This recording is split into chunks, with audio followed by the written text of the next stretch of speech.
Let's make a Louisiana Crunch Cake together. This dense, buttery cake is full of toasted coconut flavor. It's a Southern classic. Preheat your oven to 325 degrees. Take a 10 to 12 cup bundt cake pan and spray it with a non-stick cooking spray that has flour added to it, like Baker's Joy or Pam with flour.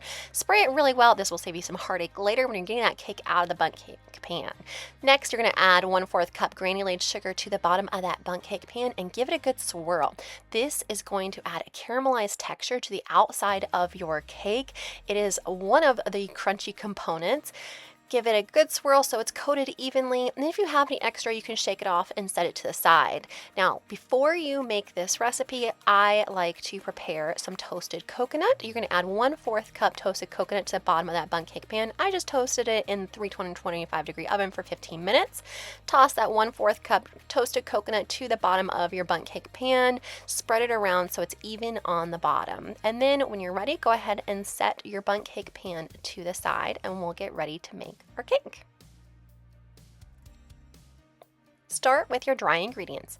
In a medium mixing bowl, you are going to whisk together 3 cups of cake flour. I like to use the Swan's Down cake flour, 2 teaspoons of baking powder, and your kosher salt. Go ahead and toss the baking powder and kosher salt in with your cake flour. Use your whisk and give it a good whisk until there are no more lumps in the dry mixture. Once it's completely whisked, set it aside, and we'll come back to our wet ingredients. You have 1.5 sticks of butter. Actually, I'm sorry, that's 2.5 sticks butter. Along with 2 cups of granulated sugar. You're going to cream your sugar and your butter together until it's well incorporated. I like to do that for about 1 to 2 minutes. Make sure your butter was truly softened. That will make life easier and give you the cake texture that you want. If you need to scrape down the sides, go ahead. Give it a good cream. This is one of my favorite cakes I tried when I was visiting New Orleans this past year. It is so delicious, and when I found out about it, I knew I had to make my own version. Sometimes I've seen versions with pecans added as well. Next, you're going to add your eggs to the creamed butter and sugar. 4 large eggs are added. I like to crack my eggs separate so I'm not getting any shell into my creamed butter and sugar.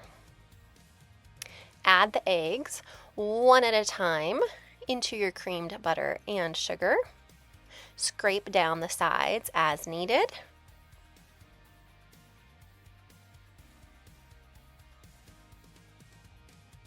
Here we go. We have 1. And cream it up. And 2.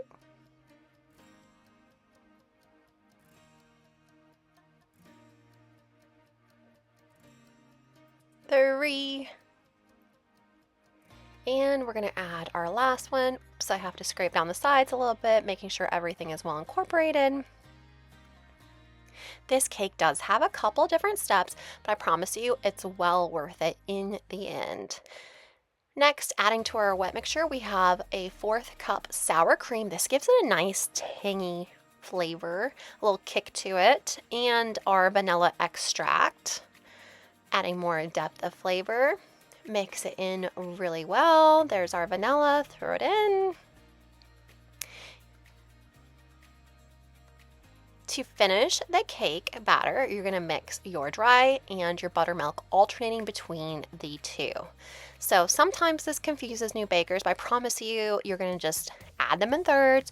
For this one, you're going to start and end with your dry flour mixture.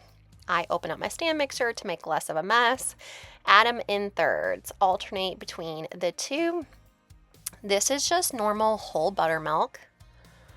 If you need to use a substitute buttermilk, you can make one at home. Sometimes people don't have buttermilk readily available when they want to make a buttermilk recipe, or they just don't want to buy buttermilk. Here we go, and we're going to alternate the two. And just alternate in thirds between your dry flour mixture and your buttermilk. I love making this cake for any spring or summertime occasion. I have made it for Easter. That toasted coconut flavor is perfect, but I also think of Mardi Gras because it's a classic Louisiana Southern dessert. It's really a showstopper. That beautiful bundt cake pan shape is so nice. I love making this one. And so once you have your cake batter ready, you're going to pour it into your bundt cake pan, bake for 1 hour to 1 hour and 5 minutes. Use the toothpick test. Let it cool for 15 minutes on the cooling rack and then flip it and let it cool for another few hours. In a medium mixing bowl, mix your powdered sugar and melted butter.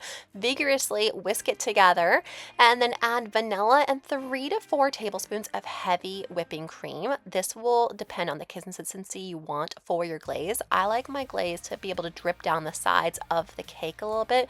I think that's so beautiful when it has that subtle drip.